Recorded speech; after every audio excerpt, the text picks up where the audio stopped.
Seja bem-vindo à campanha dos 40 dias com propósitos. Estaremos juntos nas próximas 6 semanas.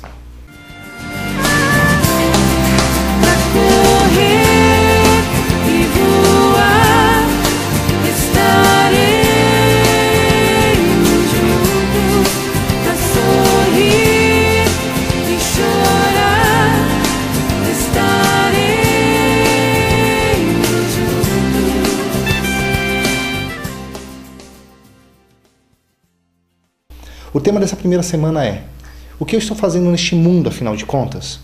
A maioria das pessoas vive sem ter a resposta correta para a pergunta mais importante de suas vidas. Qual é a razão da minha existência? De um modo ou de outro, as pessoas vivem buscando a resposta dessa pergunta através de posses e bens, finanças, prazeres e diversões, ou prestígio e poder, através de pessoas.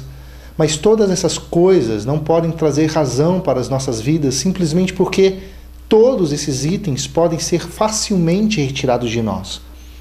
Quando depositamos a razão da nossa vida na resposta errada, encontramos decepção.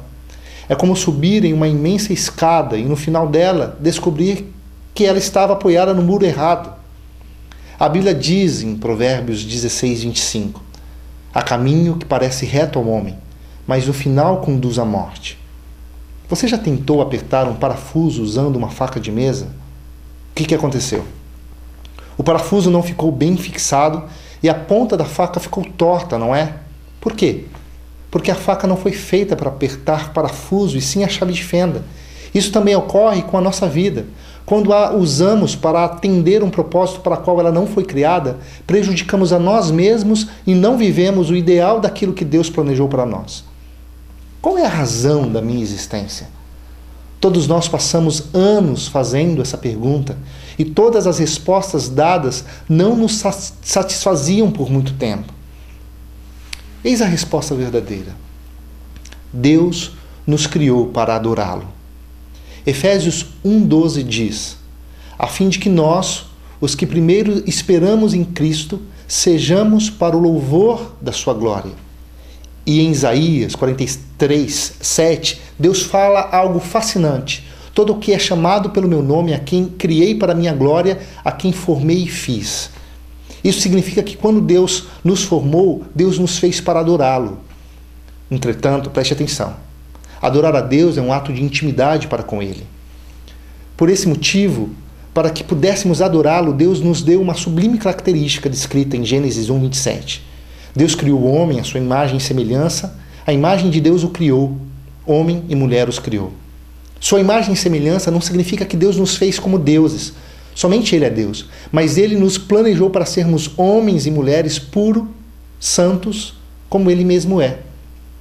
Essa característica não foi um detalhe a mais na nossa formação, mas a condição imprescindível para a existência de um relacionamento íntimo entre essas duas partes. Uma condição baseada no que chamo de lei da comunicação, que diz que seres iguais comunicam-se intimamente. Essa lei é testificada todos os dias ao nosso redor em muitas áreas da vida humana. No campo sociológico, por exemplo. Para que duas pessoas se tornem amigas, é necessário que haja algo em comum. Outro exemplo é o mundo animal. Os animais se comunicam melhor com aqueles que são da sua mesma espécie. Também no campo musical. Para haver uma linda sinfonia, todos os instrumentos devem estar no mesmo tom. E também no campo espiritual. Deus nos criou a sua imagem e semelhança para que pudéssemos nos relacionar intimamente com Ele. Mas eu quero informar algo muito triste. Em um determinado momento dessa história, decidimos ser diferentes de Deus. Por causa do nosso pecado, deixamos de ser santos e automaticamente quebramos essa comunicação com Deus. Deus é verdade, mas nós decidimos mentir. Deus é justiça, nós decidimos enganar. Deus é amor e nós decidimos nos afastar das pessoas e assim por diante. A partir daí nos tornamos pecadores e fomos destinados à solidão eterna, porque uma vez imperfeito, nunca mais perfeito, simplesmente porque a característica principal de alguém perfeito é nunca ter errado. Uma vez diferentes de Deus, não podíamos mais nos relacionar intimamente com Ele. Essa diferença destinava-nos a viver longe de Deus para sempre. E isso se chama morte eterna. Romanos 6:23, a parte A diz: porque o salário do pecado é a morte. Em Isaías 59 diz: mas as suas maldades separaram vocês do seu Deus, e os seus pecados esconderam de vocês o rosto dele, e por isso ele não os ouvirá. E se alguém acha que não é pecador, está equivocado, porque Romanos 3:23 diz: pois todos pecaram e estão destituídos da glória de Deus. Suponhamos que essa lâmpada, ela simbolizasse Deus, e essa mão simbolizasse a mim mesmo. Veja que a luz chega até a mim. Mas suponhamos que essa fosse a lista dos meus pecados. Veja, eu não posso ter relacionamento com Deus, eu estou sobre as trevas. E sabe o que acontece? A partir daí, as pessoas tentam sair dessa própria situação através das suas próprias obras. Mas nós não somos capazes de nos salvar a nós mesmos. Efésios 2, 8 e 9 diz: pois vocês são salvos pela graça por meio da fé, e isso não vem de vocês, é dom de Deus, não por obra, para que ninguém se glorie. Nós não temos condições de contribuir em nada para a nossa salvação. Você vai entender um pouco melhor o que eu estou dizendo através dessa história. Suponhamos que eu te convidasse para almoçar na minha casa, e eu fosse preparar uma deliciosa omelete como refeição. E então eu pegasse 5 ovos para quebrar dentro de uma tigela. Eu quebraria o primeiro, o segundo, o terceiro, o quarto, mas no quinto, em vez de cair na tigela um ovo normal, caísse um ovo com a gema podre.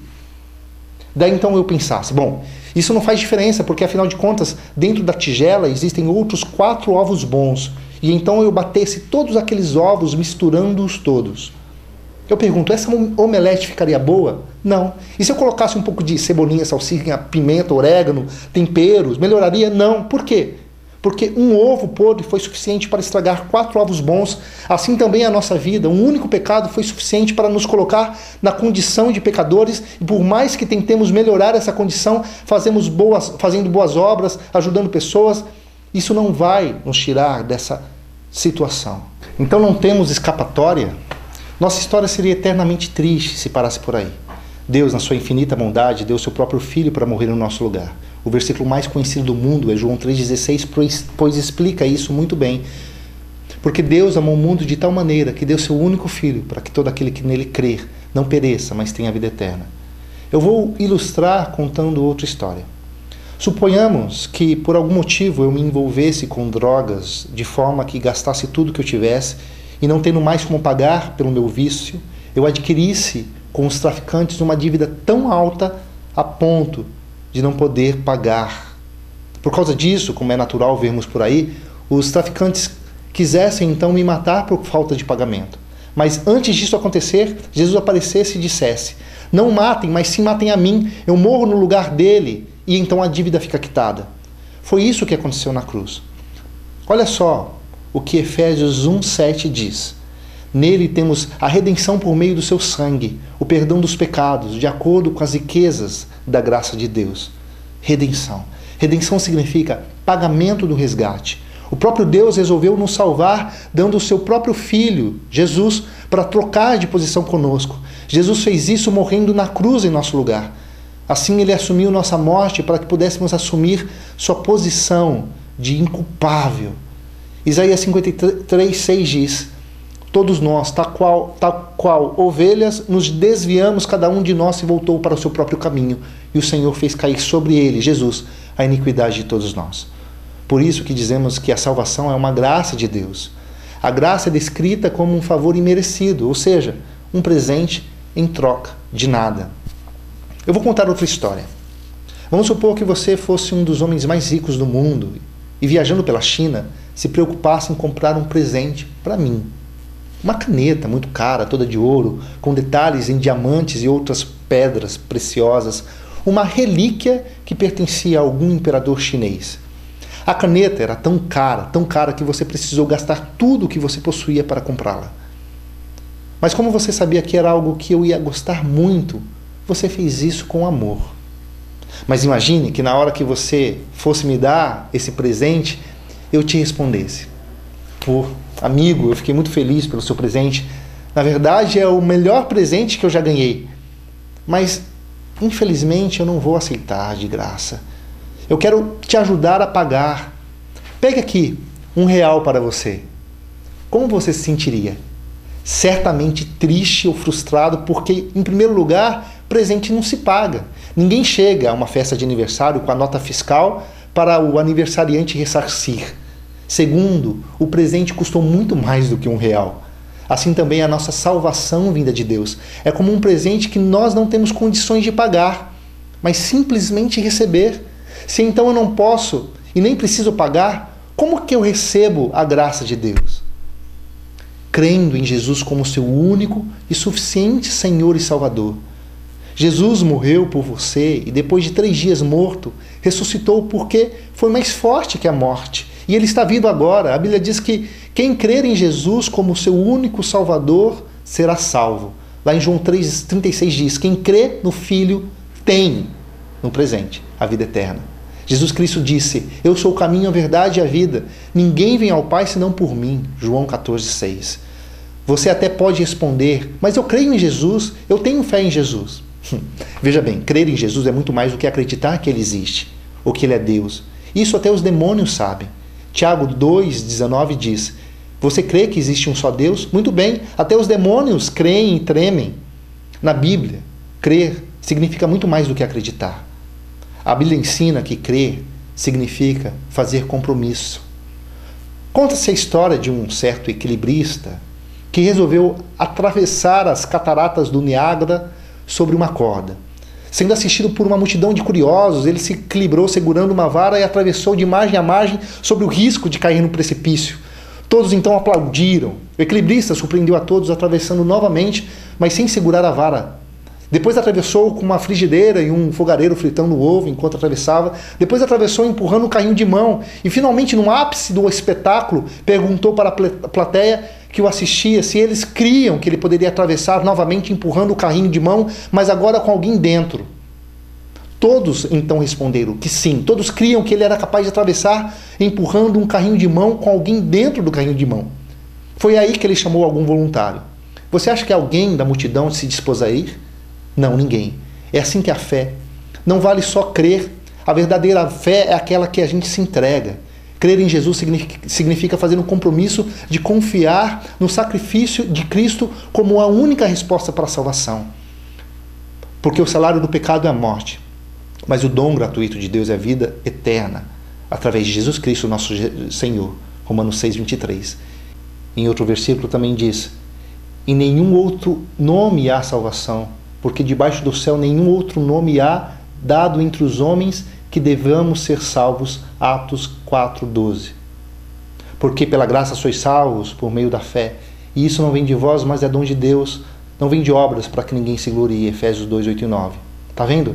Crer significa fazer um compromisso de se arrepender e viver sobre o comando do Senhor Jesus. Se confessarmos os nossos pecados, Ele é fiel e justo para perdoar os nossos pecados e nos purificar de toda injustiça. 1 João 1,9. Crer significa fazer um compromisso de se declarar ao Senhor, se declarar sendo dependente dEle. Se com tua boca confessar que Jesus é o Senhor e crer em seu coração que Deus o ressuscitou dentre os mortos, será salvo. Romanos 10:9. Lembra daquela história que eu contei na qual a minha mão representa a mim mesmo e a lâmpada representa Deus? Veja bem, aqui eu estava separado de Deus. E então, quando eu entreguei a minha vida, imagine que esse seja Jesus. A Jesus, agora eu posso ter intimidade com Deus. Você pode fazer essa entrega através de uma declaração, orando a Deus com as suas próprias palavras. Quando alguém faz essa oração, a barreira entre Deus e essa pessoa é retirada. E a partir daí, ela passa a viver tendo todas as condições para ser íntima dele. Eu quero convidar todos vocês a fechar seus olhos e fazer essa oração. Senhor Jesus, obrigado por ter me criado e ter me amado, mesmo quando eu ignorava todos os seus caminhos. Eu preciso do Senhor e lamento pelos meus pecados que eu cometi. Peço que me perdoe. Obrigado por morrer por mim e ressuscitar. Me ajude agora a te seguir. Eu te aceito. Eu aceito a dádiva da salvação e entrego o comando da minha vida para ti. Amém.